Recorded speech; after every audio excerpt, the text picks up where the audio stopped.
So the first thing we're going to look at is we're going to look at reciprocal and quotient identities. I want to tell you that in this chapter you will have a lot of these. So however you memorize, you need to start that now. If it is like flashcards, if it's writing a sheet of them, if it's color coding them, however you memorize, you need to start because there's a ton of these in this chapter. Like a lot. Okay? Yay. So the first thing, very familiar, these are reciprocal, which you somewhat should already know. If I have my sine and I am looking at what that equals the cosecant reciprocal. So you should already realize that sine and cosecant are reciprocals of each other. You should already realize that cosine and secant are reciprocals of each other, and that tangent and cotangent are reciprocals of each other. Right? So if you have your sine to get to your cosecant, just flip it. If you have your cosecant to get to your sine, just flip it, right? So the reciprocal identities, you should know even from SOHCAHTOA, all right? Even from SOHCAHTOA, you should know those identities. We're just kind of putting them down and calling them what they are. The quotient identities, you really should know at this point because of your unit circle things. Your tangent is your sine over your cosine, and your cotangent is your cosine over your sine.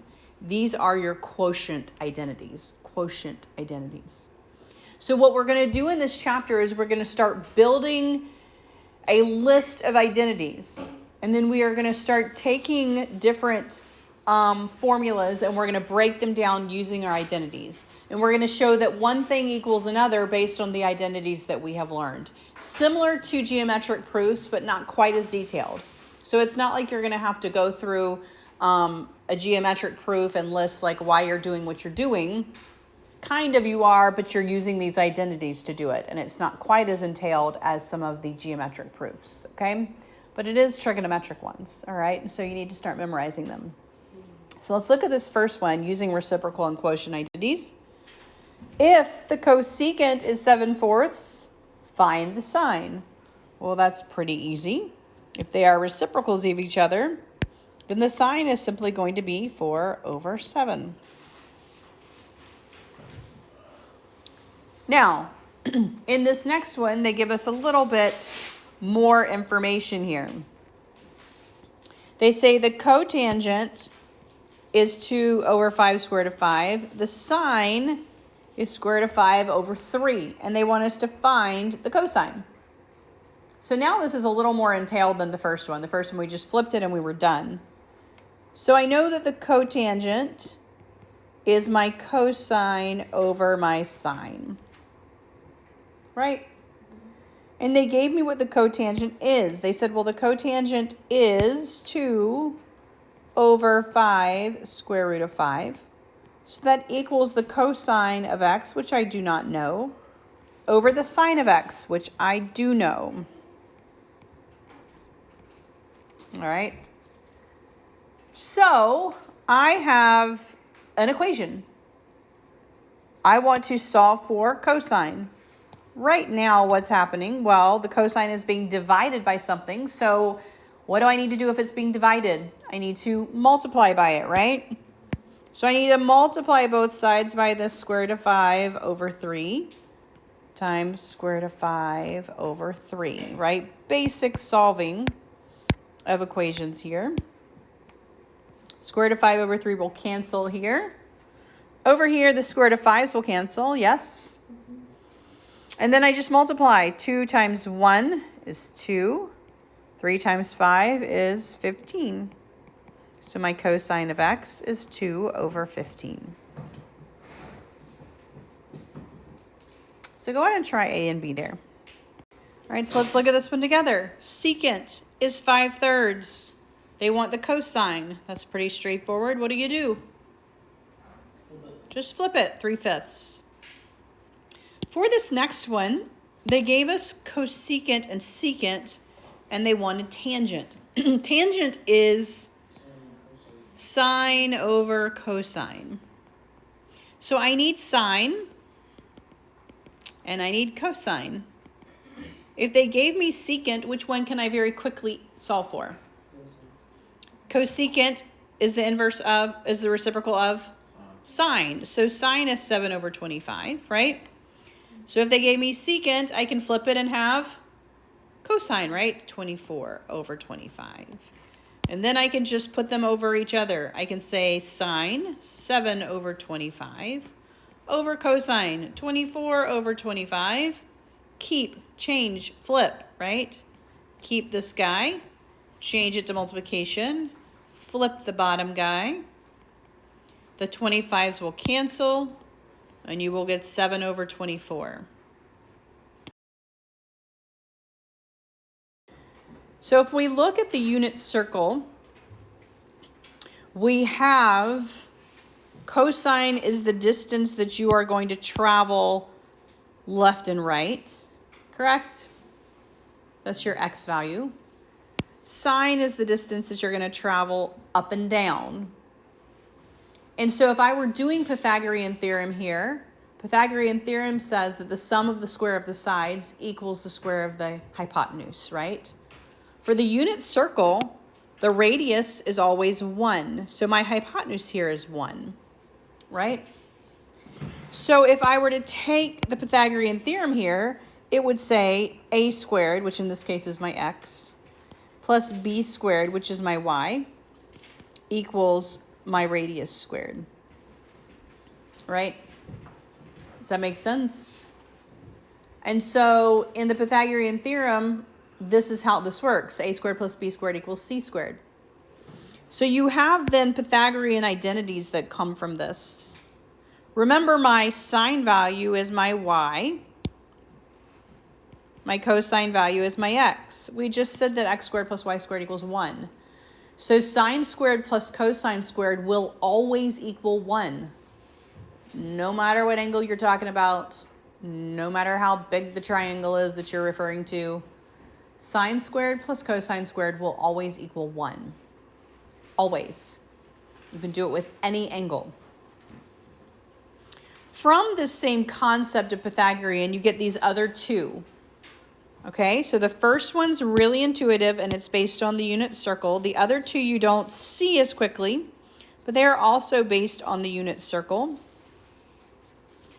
If you were to write this out, you would have y squared over x squared plus 1 equals 1 over x squared. And you'll find that that is true. So tangent squared plus 1 equals secant squared, also based on the Pythagorean theorem. And cotangent squared plus 1 equals cosecant squared. These are three that you need to memorize. Sine squared plus cosine squared equals 1. Tangent squared plus 1 equals secant squared. Cotangent squared plus 1 equals cosecant squared.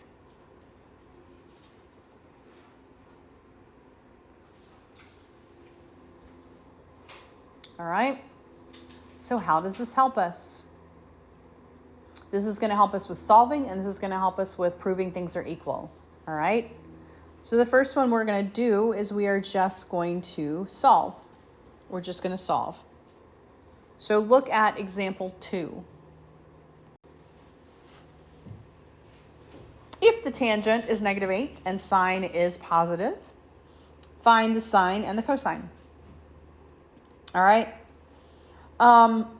So we really don't have enough information to find sine and cosine just by our quotient functions, because there's a lot of things that if you divided would equal -8, right? I can think of a lot of them. And so we don't really have enough information at this point to just figure out what sine and cosine are. So we're going to use one of our Pythagorean identities.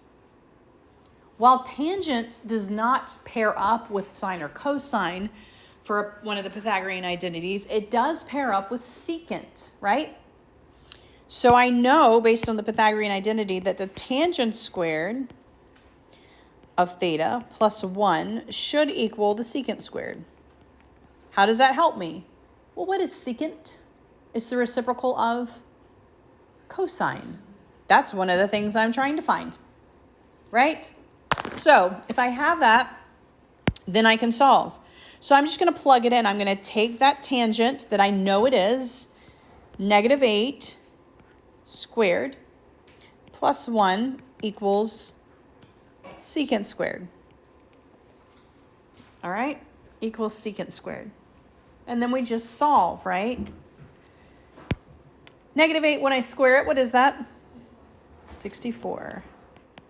Plus 1 equals secant squared. 65 equals secant squared. How do I solve for secant? What do I need to do to both sides? Take the square root, right?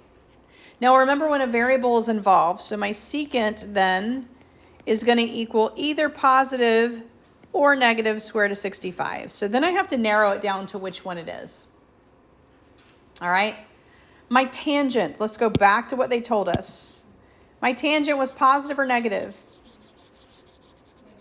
Negative. Is my sine positive or negative? Greater than 0. Now remember your reciprocal functions. Your tangent is sine over cosine. They've already told us that sine is positive, but my tangent is negative. Cosine has to be negative, all right? Which means that secant has to be negative. It is the reciprocal of my cosine, right? So I now know that my secant is going to be negative square root of 65. All right? Does that make sense? Now, ultimately, I want to solve for cosine here. So what do I need to do to this guy? I have secant. I need cosine. What do I do to him? Go back to your reciprocal identities. Secant is the reciprocal of cosine. So just flip them upside down, right? So cosine then is going to be 1 over the square root of 65. Make sure you include that negative, right? What do I need to do with the square root of 65? What's wrong with him being on the bottom? Yeah, we don't like him on the bottom, so we need to multiply top and bottom by what? Square root of 65. So my cosine is going to be negative square root of 65 over 65. All right, and so I have my cosine. That is my cosine of theta. That is my cosine of theta. Now we can do just like, they want us to find sine as well, and we can just use our tangent to do that. When you multiply these two, you get 65. All right, so that's my cosine.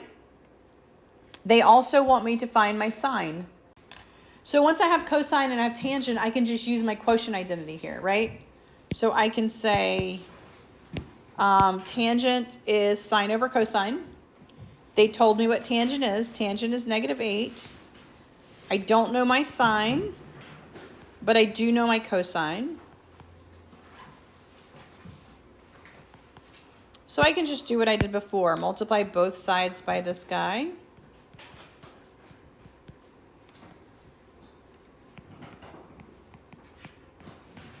It's negative times a negative. They've already told me my sine is positive either way.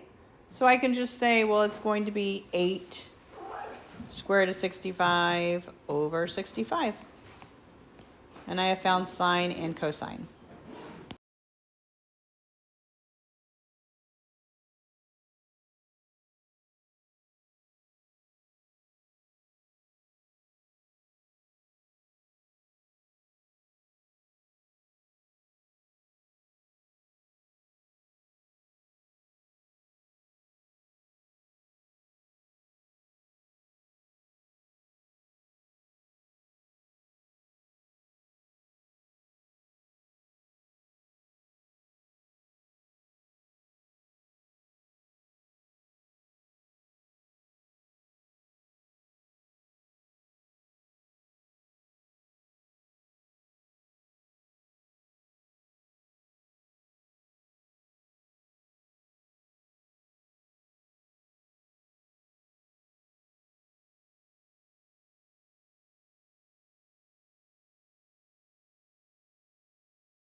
But they do make sense if you think about what happens. So I'm going to start with one that y'all are very familiar with. That's 30 and 60 degrees, okay?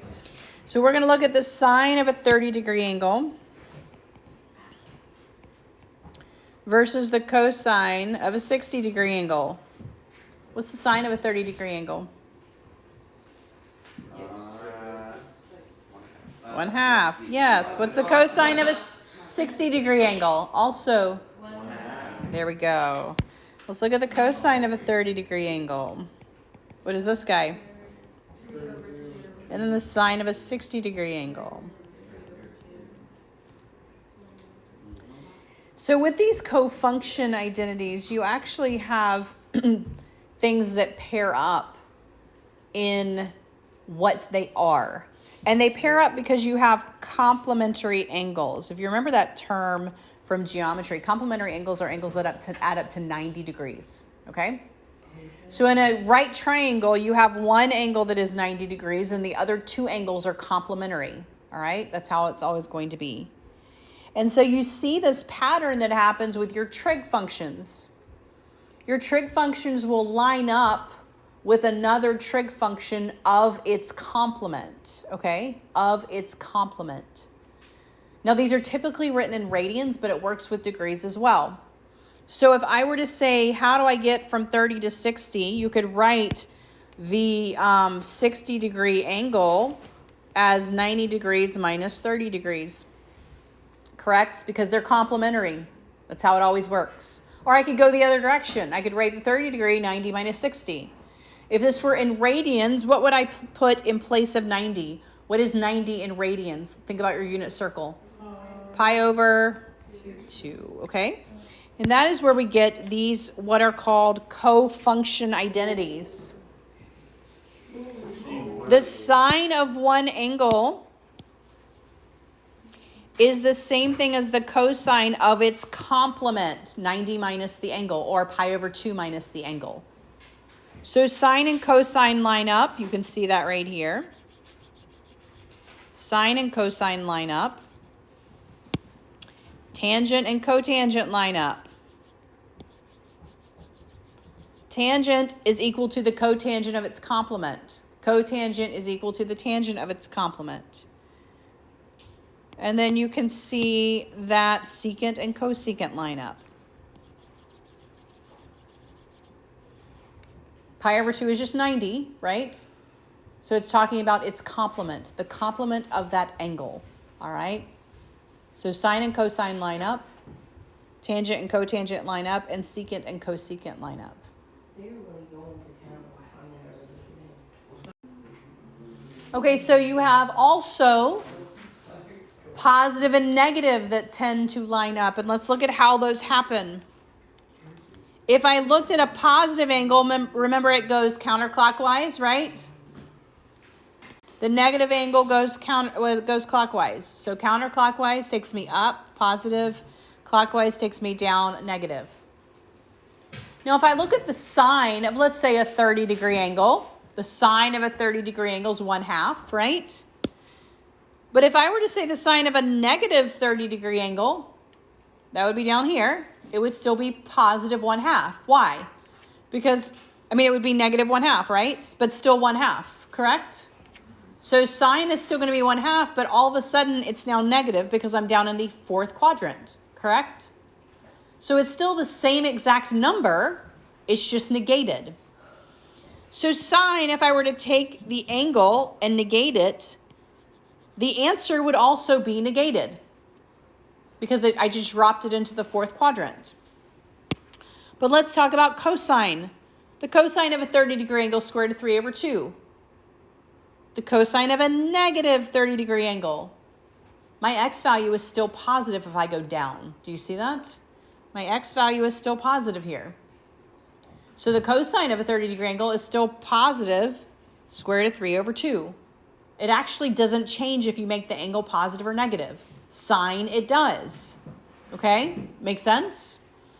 So if I go up in the first quadrant, right here, and get the y value, and if I were to go down and get the y value, the value amounts would be the same, But the y's change from positive to negative, right? Going up is positive, going down is negative, because I'm talking about the y value for sine. But if I do it with cosine, it actually doesn't change. If I go up, my x is positive. If I go down, my x is still positive. So making the angle negative did not change my positive negative of my cosine. So if you plug in a negative angle, your sine value is also going to change to the opposite. But if I plug in a negative angle for cosine, it will not change, okay? It will be the same exact number. The cosine of a 30-degree angle is the same thing as the cosine of a negative 30-degree angle. They're not going to change just because I made the angle itself negative. So that means the reciprocal functions will follow that same rule. Cosecant, because it's the reciprocal of sine, will change if I change the angle negative to positive or vice versa. But if I do secant, which is the reciprocal of cosine, it won't. It's going to be, it doesn't matter if I plug in a positive angle or a negative angle, it's actually going to be the same. It's not going to change the actual value of the trig, okay? Tangent will always follow sine. Tangent will always follow sine. So tangent will change if you plug in a negative angle. It will change if you plug in a negative angle. The only one that doesn't is your cosine and your secant, because my x value is positive and positive. It actually did not change. And so my cosine and my secant does not change if you plug in a negative angle. All right, so let's look at using these two. Using these two in example 3, and then we are. If the tangent is 1.28, find the cotangent of theta minus pi over 2.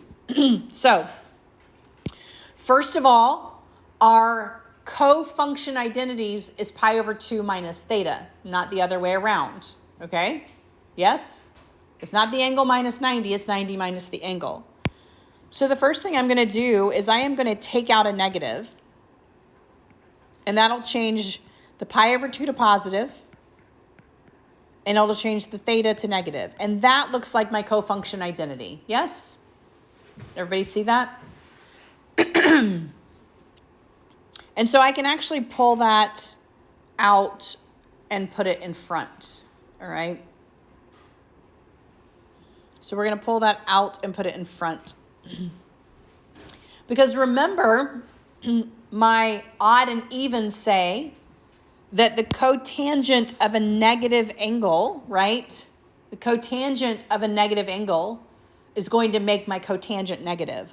So because the cotangent of a negative angle will make my cotangent negative, I can just write it like this: negative cotangent of this guy. Everybody agree with that? Because remember, my cotangent changes if my negative changes as well. Now for cofunction, what is the cotangent of pi over 2 minus theta? What is this guy right here? Look at your cofunction identities. Cotangent of pi over 2 minus theta, I can replace that with what? Tangent of theta. And don't forget I have a negative here. They told me what tangent was. What is tangent? 1.28, right? So apply your negative. Negative 1.28.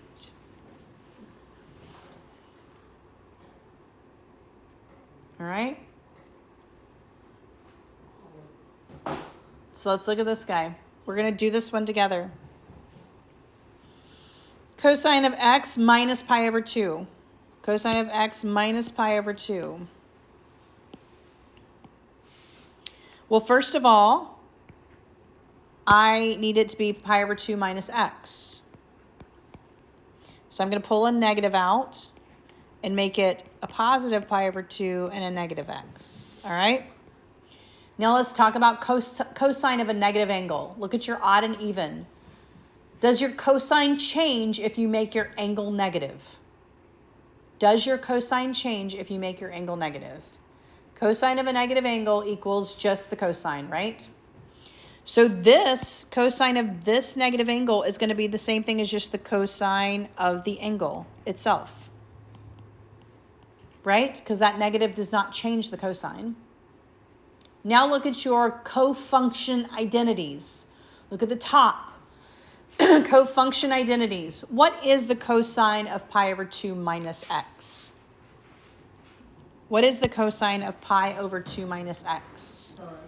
It's just sine. So this is going to be the sine of x. They already gave me what that was. Negative 0.37. So for this one, my answer is negative 0.37. Number 9 says, find the secant and cosine if the tangent is negative 5 and the cosine is greater than 0. So they have given us tangent here. They're telling us that the tangent is negative 5. We also know that the cosine is greater than 0, or they're just saying positive, pretty much.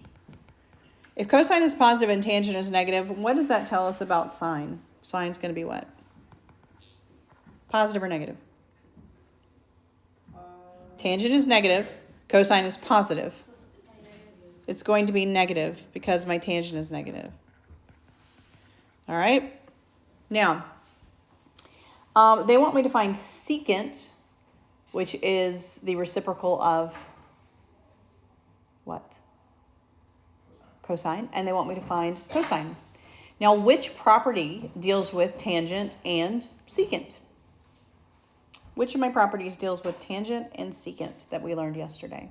Tangent squared plus 1 equals secant squared. All right, so my Pythagorean tangent squared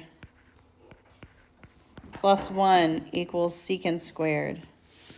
And if I'm trying to find secant, this is going to be the easiest one to use, and then I can just reciprocate that to find the cosine. Correct? All right, so then I just plug it in. My tangent, they told me, was negative 5.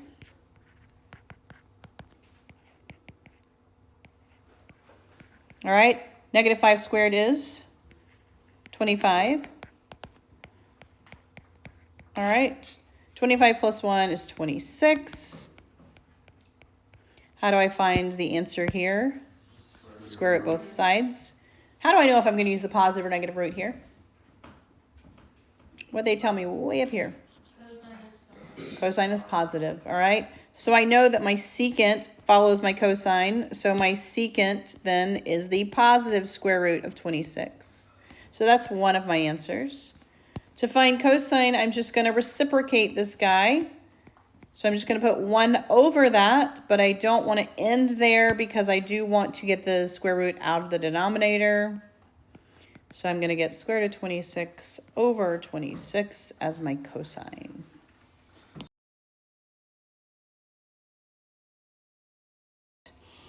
All right, so number 13.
this is our Pythagorean identity. Square that, 9 over 64. Subtract it over, you're going to get common denominator. 1 is always whatever the denominator is over itself. So 64 over 64. So this is 64 over 64 over here, and we're subtracting 9 over 64, which gives me 55 over 64. If I know my cosine and I know my sine, I can get my tangent, right? Because tangent in our quotient identities, tangent is sine over cosine. And I know both of those now. My sine is 3 over 8. My cosine is square root of 55 over 8. Keep, change, flip. You end up with 3 over the square root of 55. And then, of course, we want to rationalize that. So we get 3 square root of 55 over 55 as my sine. I mean, as my tangent. Not my sine. I already knew my sine. As my tangent.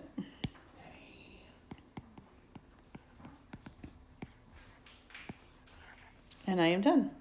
So here's where we start using these to simplify. So we have this information here, and we want to make it look prettier, pretty much. I will tell you the biggest problem people have with these is they're like, how do I know when I'm done?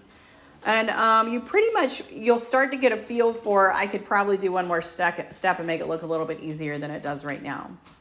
What I want to talk about, though, is the methods of doing this, the methods. The first method is to rewrite everything in sine and cosine, okay? Because really every single trig function can be written as sine and cosine, right? They all come back to that. Either it's the reciprocal or it's like tangent or cotangent where it's a quotient of the two. And so if I look at this, I'm going to say, well, I'm going to rewrite every single piece of this in either sine or cosine, or both. So I'm going to look at cosecant first.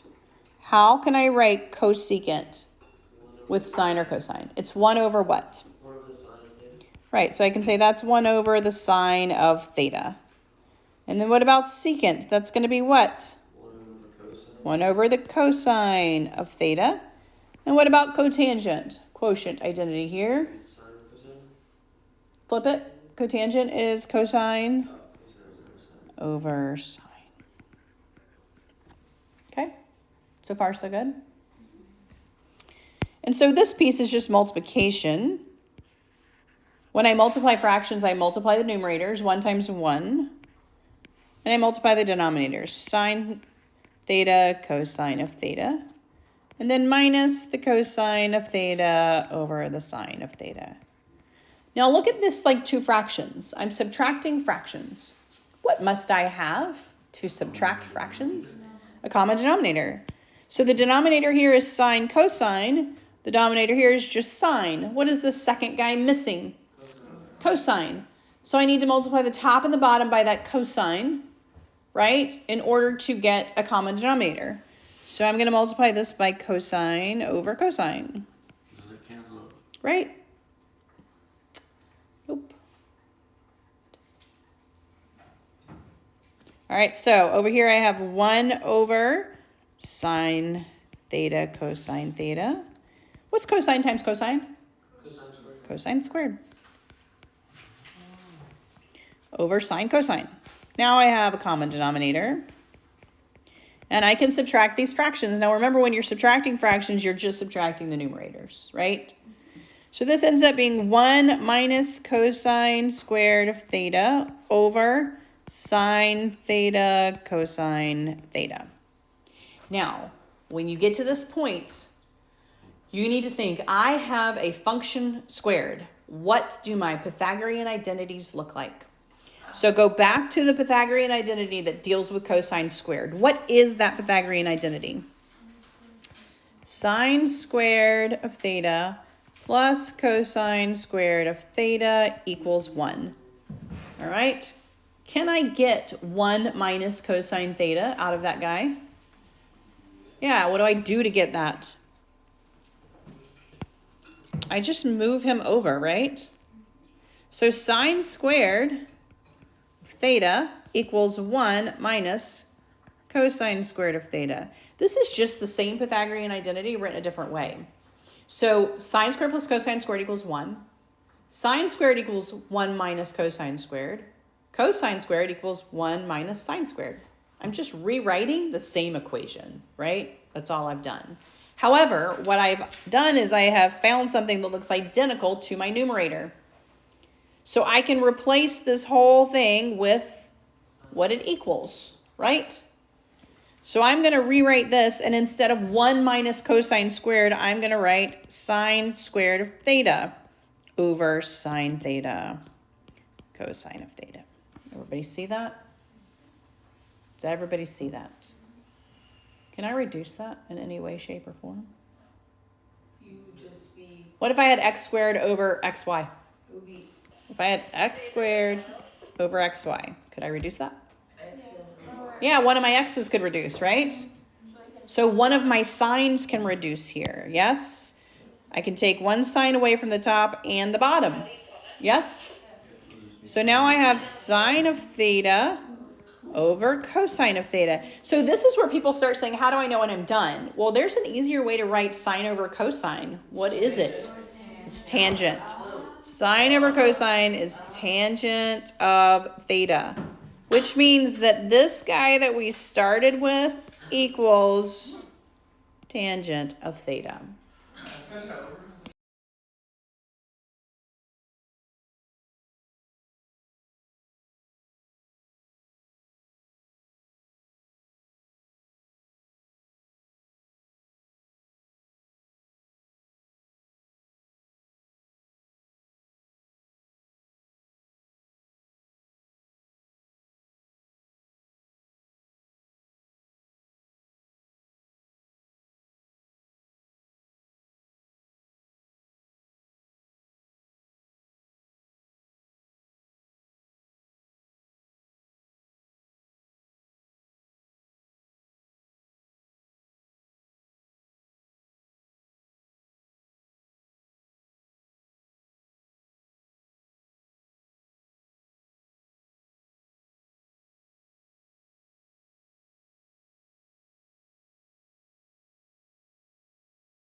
Simplify by factoring.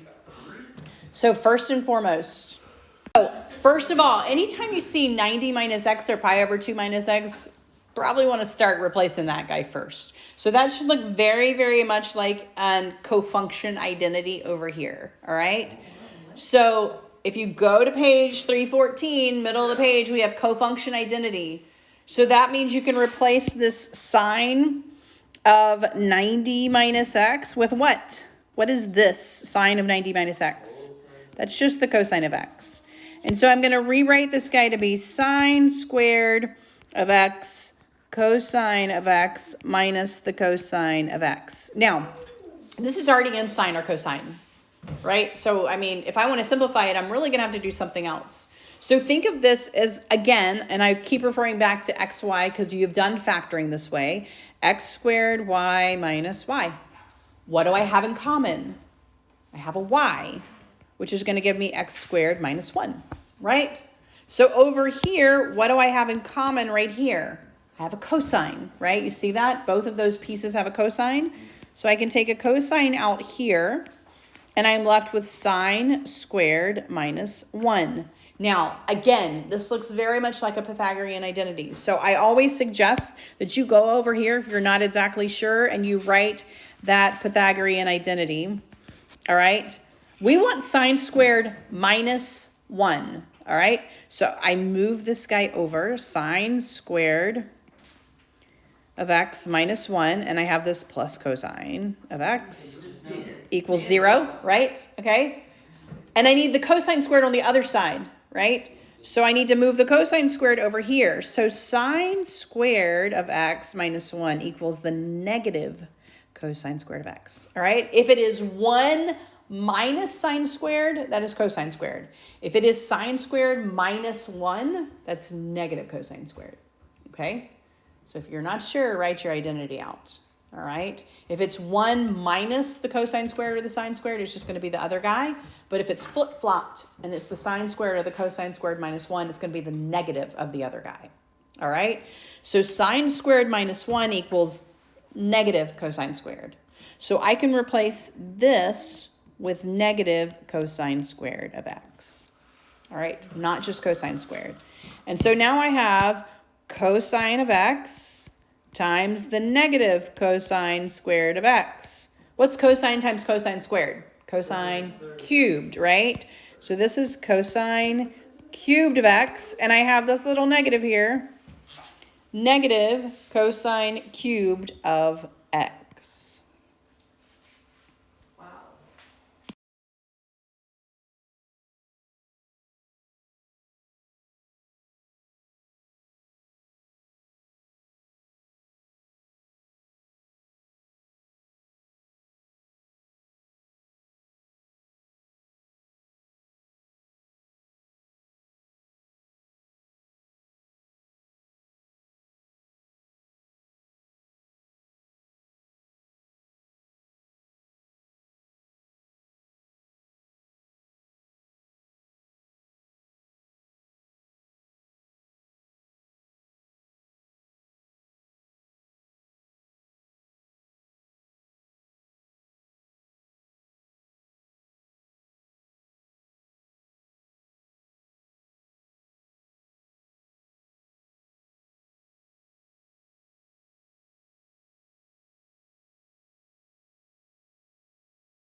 So when I look at this, I have two fractions.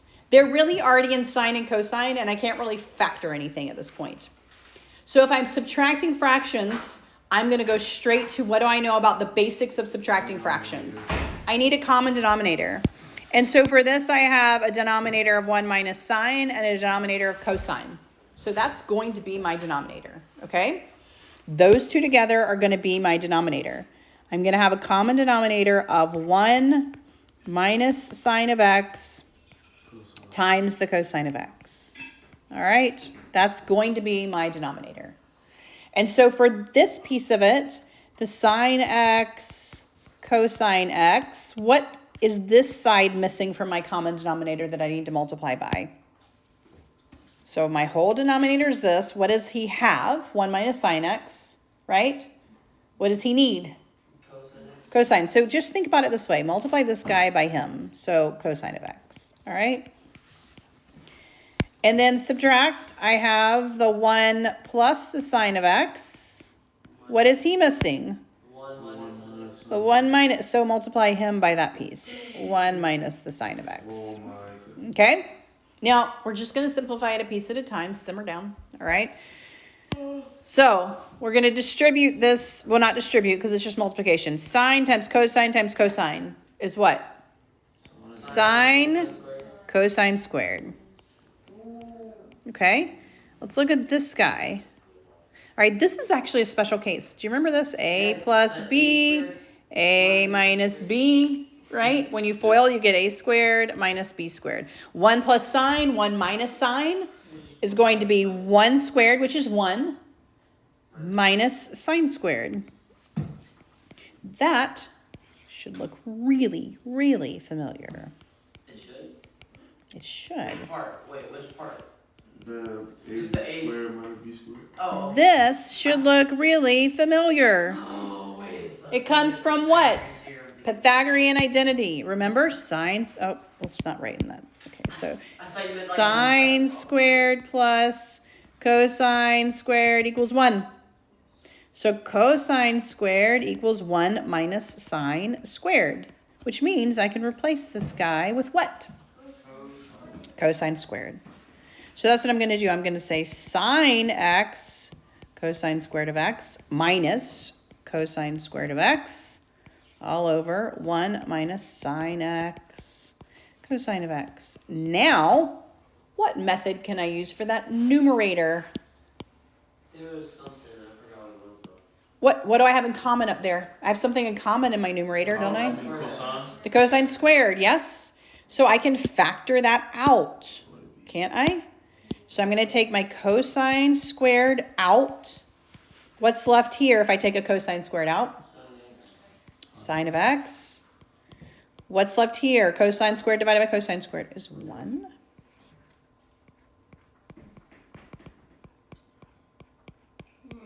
Now, these two guys are almost the same, but they're not exactly. They're actually flipped. Yep. How can I flip one? What can I take out of it? -1. A -1. All right. So watch what happens if I take a -1 out. So I'm going to take a -1 out.